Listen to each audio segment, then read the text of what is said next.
Hello everyone, nubkeks here. Welcome back to Nub Raids, where today I've got info on the Summon Rush champions that are, well, coming tomorrow for the Cassandra Summon Rush as part of her fusion for people who are doing it. I don't remember if I put out a poll actually to talk about if people were doing it. We're just out of a crazy CVC, by the way. Ended up being really into. I didn't expect it when I did my CVC stream. But yeah, these guys put up an insane fight. I think we ended up number 2 and number 3 on the CVC leaderboards. I think this is Cruisin's new clan, actually, which came number 1. But yeah, just a absolute crazy. But here we go. This is going to be the 15x event for for the Summon Rush coming tomorrow. Now, funny enough, they do say on this text that both events will last 24 hours, but there's only the one event. This is, I think, just a copy and paste text from the CVC 15x. I'm pretty sure this will be up for 72 hours. I'm pretty sure it's going to be Friday, Saturday, Sunday, essentially the 3 different days. Pretty sure. But yeah, it's a bit weird. Also, like, they're not showing the shards anymore here. What I think has happened, I think, and it's totally understandable. In fact, it's probably a great thing. We're missing the shards over here. We're getting wrong. What I think they've done, obviously, I can't see it here because I'm on PC. I think they've redistributed their budget away from giving us that cool, nice info. I think they put it into putting that nice big box on mobile that tells you to go get Plarium play points or whatever. Here's how to learn how to get Plarium play points. That's where the money's gone these days. So yeah, great, good for the player. So hey, it's a big win. Let's talk about it though. So we've got all these different champions: Harima, Freya, Ultimate Death Knight, Valkyrie, Kira the Watcher, Bayak, Krisk, and Khan. Let's see. Broadly speaking, this is my thoughts on them. Kira, maybe I've been too harsh putting her in C+. Maybe she's B tier. Kira, I think it's just not great. Maybe C+ is a little harsh. She's probably a B. She's probably like just average. Very average. Nothing too special about her. Do like her passive. She's like a very bad version of Krisk. Mostly she's just used for fusing Lady Mikage. I don't know. C+ is probably fine. You probably just use her to fuse Mikage. Not particularly worth it outside of that. Then we jump up a lot to like the B+ category. I'm putting in Valkyrie and Khan in here. So they're both above average, but like not crazy. We'll cover Valkyrie first, who's a barbarian. I think they're similar quality champions generally. Valkyrie's cool though. Obviously, she gives you a really big shield and counterattack. That's on a 3-turn cooldown, which is cool. We are finally getting more counterattack, team counterattack champions these days. With like Cecilia and with Klazag, the Key Hulk, but they are Void Legendary so far. She's not Void Legendary, so she's a bit more gettable. She doesn't do great damage. She does a little bit. She's got a cool passive pushing turn meter back, which is decent. She's okay. I think she's a bit above average, not crazy useful. You don't see her too much in arena, but she's okay. Definitely useful for faction war stuff. Not a bad champion, not insane. But she's okay. And Khan is maybe a little bit more disappointing because he's a Void Legendary and you expect them to be better. But I still think he's above average. He's, again, bringing you a really nice shield for your team. So nice protection, counterattack just for himself. This A2 does hit incredibly hard, but you need to provide him with a shield. So he's a bit of a slower nuker. I think actually... It's funny. I think that he's, at the same time, he's a little bit disappointing as a Void Legendary, but I also think he's quite underrated. I think because he's a little bit disappointing for a Void Legendary, people think he's absolutely terrible. I don't think that's true at all. I think he's quite solid. I find him very helpful for Faction Wars. I think this rating, I think it's too harsh. So yeah, I think at the same time, disappointing and underrated is Mr. Khan, which is a funny place to be. I will say I would not at all recommend going for him in a progressive chance, though. I think, if... for your Void Mercy, trying to spend that, they're constantly running these 15x events, and it's only ever really worth it if you're at Void Mercy for most people. And, there's so many better Void Legendaries, you would never use it on Khan when you've got champions like, Marishka in the game, for example, or Klazag. I mean, why... If you could spend your Mercy on a 15x for Klazag, why would you ever spend it on Khan? I know Klazag's not in here, but there you go. In the A tier, only one... again, this is my tier list and how, roughly speaking, I'm rating champions just overall in the game in general. Ultimate Death Knight. He's great. He's not as insane. Like, he's definitely fallen off in value just because you got more better alternatives now. What he's particularly good for, though, is this. 100% chance to redirect one hit from any ally to him with no cooldown. And that's really strong to counter single target damage dealer. So, for example, Rotus is the most classic example. He super hard counters Rotus. Very good against any single target damage in general. And he's giving you some nice healing and whatnot. He can do some solo stuff, which is okay, but not crazy useful. I think he's certainly useful to have in your PvP toolkit, in your arsenal, but there are more better champions these days, but he's still good, for sure. He's A tier. Then we come to the A+. Oh, and we've got one in the... I've moved up, actually, to S tier after testing. We've got Freya, Harima, and Krisk. The A+, now we're talking about, like, really stupidly good champions. Touch on Krisk, first of all. Just lots of utility in his kit. Starting the fight with a shield, somewhat useful. Very good for faction wars, but constantly putting out decreased defense and decreased attack is amazing. He's got the AoE provoke with increased speed for everyone except for him. He's got buff extension, which is rare and very useful, and ally protection, and then AoE decreased speed. Yeah, Krisk is really solid. Again, like, you know, he's not the god that he once was compared to other champs, but he's just so freaking good.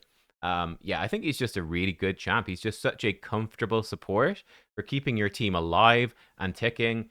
Increase speed, decrease speed, lovely buff extension, tanking up loads of damage, debuffing. He's just got tons of utility. A very, very helpful champion. Who else do we have? Oh yeah, Harima and Freya. Again, two other characters which are absolutely fantastic, but not like, I think, the best of the best compared to the modern best of the best. Harima, again, she would have been like one of the best damage dealers, if not the best, for a little while in Arena. But nowadays we've got like a lot of mythicals and stuff that are just a bit better. But she's still great. Decreasing enemy ignore defense effects is just amazing. That's like her biggest selling point for Arena. That's so good for keeping you alive. And then she's got a 3-turn AoE. She's got a 3-turn big single target nuke. It's pretty, decent damage. Not absolutely insane, but good. So she's really solid. She's also really good against Demon Spawn, which is kind of cool. She's also, because of her A2, where she can slowly stack up to 100% bonus defense, she's also very good for clan bosses, for longer fights in PvE. She's really solid. So yeah, she can be a great damage dealer, ramping up and even being your provoke champ. For Hydra, she can be a great damage dealer for Chimera. Lots of stuff. She's decreased attack A1 as well. She's a really nifty champion. She's great. And then the final one was Freya. Again, Freya, just a really good support champ. You can't go wrong with her. Debuff removal, block debuffs, and a 20% turn meter boost. Amazing. Increased defense and a really good shield. Again, great. Her A1 is not bad. She also can counterattack once per turn when a shield buff she places is removed by damage. You can actually build her to do some decent damage. Lots of ways you can build her. She has a cheat death passive as well, also stacking up her own defense, which does up her damage and also ups the size of her shield. Freya is really, really good. Again, like, I think that there are just some better supports that are ranking a bit higher than her these days, but she's still A+. She's still one of the best champs in the game. So these are all really good. These are all viable picks. These three, they're viable picks, and Freya and Harima are the best picks, I think, if you're going for your Ancients or Sacreds or Primals. Then for Voids, I had initially thought Bayak would end up in A+. Having thought about it some more, I think I will put him up in S. Yeah, I think Bayak is actually insane. I think for most players, he's going to be absolutely insane. My concern with him is more so like he's clearly incredibly good for Hydra, but like Hydra is just not really relevant for endgame. It's just defined by Titus and Trunda. But I said, like for general players progressing through the game, this dude, he's just crazy. Like his utility is just crazy for PvE. So many buffs with the extra turn, and then debuffs and loads of provokes. I'm like, gosh, he's just so reliably providing you a 3-turn cooldown, 2-turn provoke. You could even prioritize this move over his A3 if you wanted and make it effectively a 2-turn provoke, I suppose. But, that provoke, like, for going through Faction Wars, Cursed City, Grim Forest, like, he's going to be insane for most people. Like, he's absolutely crazy. Obviously, I don't need that. I don't really care, but for a lot of people, he's actually cracked, to be honest. Yeah, he's really, really good. There's not that many good Perfect Veil champions in the game. He's one of them. And then the thing for me that's pushing him to the next level is this passive. He's not, on the face of it, he doesn't seem like, this is much more of a PvE focused kit, But then this passive is so ridiculous for PvP. I think it does put him on the whole. I think it does push him into S tier. Like, look, I'm more scared of a Neve in PvP than him, but he still potentially could just win you some fights outright because the enemy team, they just don't have more accuracy than you. They just can't crit your characters. That is bonkers. For attacking in Siege or attacking in Tag or whatever. That's actually crazy. It could totally skew a live arena draft. It's actually nuts. Um, and yeah, I think it's great. And again, he's just got so many buffs and debuffs for Chimera, for Hydra. He's obviously bonkers. For Chimera, he's bringing you so many trial coverage and just being a really good support for all your wave-based content. So yeah, like Endgame may be a little bit not quite as stellar Endgame, whereas, you know, let's say someone like, I don't know, Neve, again, is a perfect comparison. Neve is like such a crazy Endgame champion as well. I think he's still really good Endgame, though. But yeah, I don't know. Again, that, rant over. I think he probably does make it into S tier. Like I said, he ended up being slightly better than I expected him to be. And I think he's actually insane. Yeah, I'm actually like crazy impressed with him, to be honest. Like he really actually exceeded my expectations, and I already thought he was going to be quite good. But yeah, I think his complete package, I mean, again, I think for 90 to 95% of players, like this guy is just going to be a total game changer for you. He's going to be so useful. For the super end game, less useful for sure. But I think he's still great. I think he's really, really good. Now, all of this being said, we come back. This is, oh, and for the epics, let me just mention, I would probably put, I think Godseeker Neri be number 1 from the Voids. So Nia's not bad. She's useful as well. And from the non-Voids, you already get Morag for free. So you don't need to get her. You can have 2 copies, but you know, getting one of these is fine. Hatatsu and Seeker, they're both good epics. These are all good epics. Hatatsu maybe has the more unique value of Shadowkin is like really lacking in good supports, and he's a good support for Shadowkin. He's just a good solid epic. I've got an epic tier list somewhere, but on my Discord, but it doesn't really matter too much here. Seeker is quite nice. I'd say Seeker is a little bit better.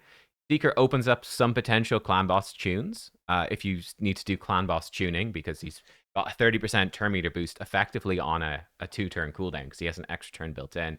He's a good increased attack champion for you as well. Good beginner arena champion. He's actually very good Hydra champion for provoking and turn meter boosting increased attack. Again, a good beginner Hydra champ. So yeah, I think he's probably I'd say Morag for me is probably slightly better overall. She has longer term viability as being a good defense nuker and very good for Curse City and things like that and Faction Wars. But yeah, I'd probably give Seeker the slight edge here. But you could pick, again, they're all really good epics, so you can kind of go for any of them. That being said, this is all presuming that you're pulling for the fusion. And I think one big thing to consider, if you're not going for the fusion, I would skip this. And one thing to consider around Bayak as well, I think he would be worth trying to just get here, but it's highly likely, okay, if you're going for the fusion, it could be worth trying to just get lucky and get your Bayak. But if you're not going for the fusion, don't go for it. Probably, very likely, there will be a guaranteed event for Bayak. I would guess a Hero's Path for Bayak. It's fairly likely. Fairly likely. It's not guaranteed, though. It's not certain. But there's a good chance that they'll do a big, expensive Hero's Path for Bayak, like they did for Leonardo. But I might put Leonardo up into S+, to be honest. But yeah, it's pretty likely, but not guaranteed. But I think the smart thing to do is to stockpile your shards for that. And I would also be expecting, I haven't tested Basim, so he's not in there, but I think we can certainly expect events for Basim and for Edward as well. I'd be pretty surprised if they didn't do events for them. They're time-limited champs. You know, it's what they typically do with these events. Again, it's not guaranteed, but I think it's pretty likely. So yeah, I mean, they might they could put Bayak as like the reward for winning a champion training tournament or winning a champion chase tournament, in which case you're quite screwed.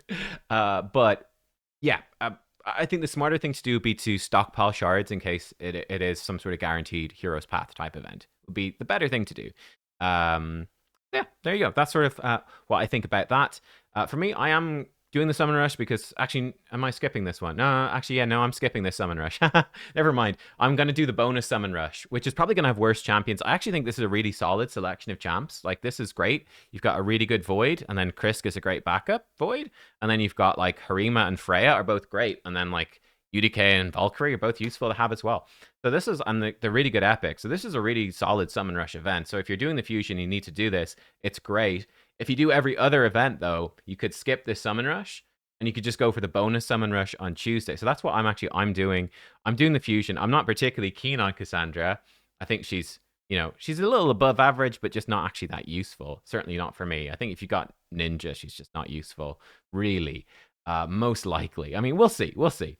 But yeah, I'm not very keen on Cassandra myself, but I am doing the Fusion just because it's not that expensive. But I skipped Champion Chase. I'm going to skip this Summon Rush. I'm going to do the bonus Summon Rush at the end. I did, by the way, ask Plarium directly. I messaged them and I said, Plarium, like, whatever, can you give us any info? Like, these things at the end of Cassandra's Fusion, like, is there going to be a Titan event overlapping these events at the end? Like, is that something that's going to happen? I didn't get a reply, so I don't know. I just don't know. Yeah, I was just double checking there to make sure I'm not talking out my arse. But no, yeah, I asked directly, is there going to be like a Titan event? Like, are you going to reveal that? And no reply. So yeah, who knows, man? Who knows? Who knows? So there we go. Guys, that's it. That's what I've got. Yeah, like I said, I think it is genuinely actually a very solid Summon Rush event, but it's a Summon Rush that relatively few people would do. Mostly just if number one, if you're a Saudi oil prince or whatever, if you're mega rich, why not go for why not? But if you're doing the Fusion, you might be skipping the Summon Rush anyway. If you're not doing the Fusion, I think you definitely want to skip this and you want to prepare for other potential guaranteed events that will be coming in the future. It's just, at the end of the day, it is only a 15x event. But as always, it's interesting to see where the champions fall within it. And hopefully this has been a good insight to what these champions could do for you if you are going for this particular Summon Rush. Like I said, for me personally, I'm going to skip this one. I'm going to do the one on Tuesday. I expect it to have worse champions, but there's 50 fragments in there. I just want to do that with my shards as consolidated as consistently as possible. And just in case that bonus Summon Rush coming on Tuesday, I think, just in case it does happen to have a champion soul or it ties into a Titan event or something, because again, we simply don't know. Plarium just doesn't want to tell us. And there have been a couple of times in the past where they have jumped out and gone like, surprise, the end of the Fusion absolutely is part of a Titan event. Haha, screw you. So we'll see. Guys, that's it. Thanks for watching. Hopefully you enjoyed. I'll see you next time. Goodbye.